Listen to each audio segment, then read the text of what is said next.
Hi friends, welcome to my channel. അപ്പോൾ ഇന്ന് ഞാൻ വന്നിരിക്കുന്നത് ഗോതമ്പ് പൊടിച്ചിട്ട് വളരെ പെട്ടെന്ന് തയ്യാറാക്കി എടുക്കാൻ പറ്റുന്ന റെസിപ്പി ആയിട്ടാണ്. അപ്പോൾ സമയക്കുറവൊക്കെ ഉള്ള ദിവസങ്ങളിൽ നിങ്ങൾക്ക് വളരെ പെട്ടെന്ന് തന്നെ തയ്യാറാക്കി എടുക്കാൻ പറ്റും. ബ്രേക്ക്ഫാസ്റ്റ് ആയിട്ടോ ഡിന്നറായിട്ടോ ഒക്കെ നമുക്കിത് സെർവ് ചെയ്യാവുന്നതാണ്. അതിനായിട്ട് ഞാനിവിടെ 1 കപ്പ് അളവിൽ ഗോതമ്പ് പൊടിയും 1 കപ്പ് അളവിൽ ചിരകിയ തേങ്ങയും എടുത്തിട്ടുണ്ട്. ഇതിലേക്കൊരു 1/4 ടീസ്പൂൺ അളവിൽ ഉപ്പ് ചേർത്ത് കൊടുക്കാം. അതിലേക്കൊരു 2 ടേബിൾ സ്പൂൺ അളവിൽ പഞ്ചസാര ചേർത്ത് കൊടുക്കാം. പഞ്ചസാര നിങ്ങളുടെ ഇഷ്ടത്തിനനുസരിച്ച് ചേർത്ത് കൊടുക്കാം. പഞ്ചസാരയ്ക്ക് പകരം നിങ്ങൾക്ക് ശർക്കരയോ ബ്രൗൺ ഷുഗറോ ഒക്കെ ചേർത്ത് കൊടുക്കാവുന്നതാണ്. ഇതെല്ലാം കൂടി നന്നായിട്ട് തന്നെ ഒന്ന് സ്പൂൺ കൊണ്ട് നന്നായിട്ടൊന്ന് ഇളക്കിയെടുക്കാം. അപ്പോൾ ഞാനിതിവിടെ നന്നായിട്ട് തന്നെ ഒന്ന് ഇളക്കി എടുത്തിട്ടുണ്ട്. ഇനി നമുക്കിതിലേക്ക് വെള്ളം ഒഴിച്ച് കുഴച്ചെടുക്കണം. അപ്പോൾ വെള്ളം ഒഴിക്കുമ്പോൾ ഒരു കാര്യം ശ്രദ്ധിക്കുക, ഒരുമിച്ച് വെള്ളം എടുത്ത് ഒഴിക്കരുത്, കുറേശ്ശെ ആയിട്ട് വേണം ഒഴിക്കാനായിട്ട്. കാരണം ഇത് തിക്കായിട്ടുള്ളൊരു കൺസിസ്റ്റൻസി ആയിട്ടാണ് നമ്മളിത് കുഴച്ചെടുക്കേണ്ടത്. ചപ്പാത്തിക്ക് മാവ് കുഴയ്ക്കുന്നതിനെക്കാട്ടും ലൂസിലും അതുപോലെ ദോശയ്ക്കുള്ളതിനേക്കാളും കുറച്ചുകൂടെ കട്ടിയിലുമാണ് ഇത് കുഴച്ചെടുക്കേണ്ടത് കേട്ടോ. അപ്പോൾ നന്നായിട്ട് തന്നെ ഒന്ന് കുഴച്ചെടുക്കുക. അപ്പോൾ കുറേശ്ശെയായിട്ട് ഇതുപോലെ വേണം അത് കുഴച്ചെടുക്കാനായിട്ട്. അപ്പോൾ ഞാനിതിവിടെ കുഴച്ചെടുത്തിട്ടുണ്ട്, കണ്ടില്ലേ? ഏകദേശം ഈ ഒരു തിക്നെസ്സിൽ വേണം ഇത് കുഴച്ചെടുക്കാനായിട്ട്. ഒരുപാട് ലൂസും ആകരുത്, കട്ടിയും ആയി പോകരുത്.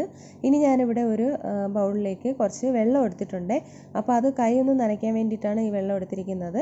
കൈ ഒന്ന് നനച്ചതിന് ശേഷം തവ നന്നായിട്ട് തന്നെ ചൂടായി വന്നിട്ടുണ്ട്. തവയിലേക്ക് നമുക്കിതുപോലെ ഓരോ ബോൾ ഷേപ്പിലെടുക്കാം. അതിനുശേഷം നമുക്കിത് കയ്യിൽ വെച്ചൊന്ന് ഉരുട്ടിയെടുത്തതിന് ശേഷം ഈ ചൂടായ തവയിലേക്കിട്ടൊന്ന് ഇതുപോലെ ഒന്ന് കൈ ഇടയ്ക്കിടയ്ക്കൊന്ന് നനച്ച് കൊടുക്കുക. അപ്പോൾ നന്നായിട്ട് തന്നെ അതൊന്ന് ഇതുപോലെ ആക്കി എടുക്കാനായിട്ട് പറ്റും, നന്നായിട്ട് പരത്തിയെടുക്കാനായിട്ട് പറ്റും. കൈ നനച്ചില്ല എന്നുണ്ടെങ്കിൽ അത് ഒട്ടിപ്പിടിക്കും കയ്യിലേക്ക്.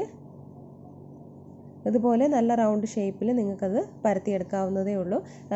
ഒരുപാട് നൈസും ആകരുത്, എന്നാൽ ഒരുപാട് കട്ടിയും ആകരുത്. ആ ഒരു രീതിയിൽ വേണം ഇത് പരത്തിയെടുക്കാനായിട്ട് കേട്ടോ. അതുപോലെ ഇത് ആദ്യം മാവ് വയ്ക്കുന്ന സമയം തൊട്ട് ഗ്യാസിൻ്റെ ഫ്ലെയിം മീഡിയത്തിൽ വയ്ക്കുക. ഹൈ ഫ്ലെയിമിൽ വെക്കരുതെങ്കിൽ ഒരുപാട് കയ്യിലങ്ങ് ചൂടടിക്കാനുള്ള ചാൻസ് ഉണ്ട്. ലോ ഫ്ലെയിമിലോ മീഡിയം ഫ്ലെയിമിലോ വയ്ക്കുക. ഇനി ഇതിൻ്റെ മുകളിലേക്ക് ഞാനൊരു അല്പം നെയ്യാണ് അതിൽ സ്പ്രെഡ് ചെയ്ത് കൊടുക്കുന്നത്. നെയ്യോ ബട്ടറോ നിങ്ങൾക്ക് ഇഷ്ടമുള്ളത് ഇതിൻ്റെ മുകളിലേക്ക് തേച്ച് കൊടുക്കാം. ഇനി ഇത് ഇല്ലെങ്കിലും കുഴപ്പമൊന്നുമില്ല. കുട്ടികൾക്ക് കൊടുക്കുമ്പോൾ ഇതുപോലെ നെയ്യൊക്കെ കൊടുക്കുകയാണെന്നുണ്ടെങ്കിൽ അവർക്ക് നല്ലതായിട്ട് ഇഷ്ടമാകും. പിന്നെ മുതിർന്നവർക്ക് വേണ്ടിയിട്ട് നെയ്യും ബട്ടറും ഒന്നും ഇല്ലെങ്കിലും കുഴപ്പമൊന്നുമില്ല. നമുക്കിതൊന്ന് തിരിച്ചിട്ട് കൊടുക്കാം. മറുഭാഗത്ത് ഇതുപോലെ തന്നെ അല്പം നെയ്യൊന്ന് തേച്ച് കൊടുക്കുന്നുണ്ട്. അപ്പം ഇതുപോലെ തന്നെ വളരെ പെട്ടെന്ന്, അതായത് നിങ്ങൾക്ക് ഒട്ടും തന്നെ സമയമൊന്നും ഇല്ലയെന്നുണ്ടെങ്കിൽ വളരെ പെട്ടെന്ന് ഇതിനെ തയ്യാറാക്കി എടുക്കാൻ പറ്റുന്ന ഒരു ബ്രേക്ക്ഫാസ്റ്റോ അല്ലെങ്കിൽ ഡിന്നറോ അല്ലെന്നുണ്ടെങ്കിൽ കുട്ടികൾക്ക് ഈവനിങ് സ്നാക്കായിട്ടോ ഒക്കെ കൊടുക്കാം. കുട്ടികൾക്കാകുമ്പോൾ കുറച്ചുകൂടെ മധുരത്തിലോ ശർക്കരയൊക്കെ ചേർത്തൊക്കെ കൊടുക്കാവുന്നതാണ്. അവർക്ക് നല്ല ഇഷ്ടമാകും. ഉറപ്പായിട്ട് നിങ്ങൾ ഒരു തവണയെങ്കിലും ഇതൊന്ന് ട്രൈ ചെയ്ത് നോക്കുക കേട്ടോ. നല്ല ടേസ്റ്റാണ്, എല്ലാവർക്കും ഒരുപോലെ തന്നെ ഇഷ്ടമാകുക തന്നെ ചെയ്യും. അപ്പോൾ ഇതൊരെണ്ണം റെഡിയായി വന്നിട്ടുണ്ട്. ഞാനൊരു പ്ലേറ്റിലേക്ക് മാറ്റുന്നുണ്ട്. പഞ്ചസാരയൊക്കെ ചേർത്തിരിക്കുന്നതാണ് കേട്ടോ അതിൻ്റെ മുകൾ ഭാഗമൊക്കെ ഒന്ന് ബ്രൗൺ കളറായിട്ട് വന്നിട്ടുള്ളത്. ഇതുപോലെ തന്നെ ബാക്കിയുള്ളതും കൂടി നമുക്ക് റെഡിയാക്കി എടുക്കാം. അപ്പോൾ ഓരോ തവണ ചെയ്യുമ്പോഴും കൈ നന്നായിട്ട് നനച്ചതിന് ശേഷം ഇതിൻ്റെ മുകളിലേക്ക് വെച്ച് കൊടുക്കുക കേട്ടോ. അല്ലെന്നുണ്ടെങ്കിൽ അത് പറ്റി പിടിക്കാനുള്ള ചാൻസ് ഉണ്ട്. അപ്പോൾ ഇത് ഗോതമ്പ് അടയാണ് കേട്ടോ. അപ്പോൾ ഗോതമ്പ് അട പല രീതിയിലും തയ്യാറാക്കി എടുക്കാറുണ്ട്. അപ്പോൾ ഈ ഒരു രീതിയിൽ നിങ്ങളൊന്ന് ട്രൈ ചെയ്ത് നോക്കുക.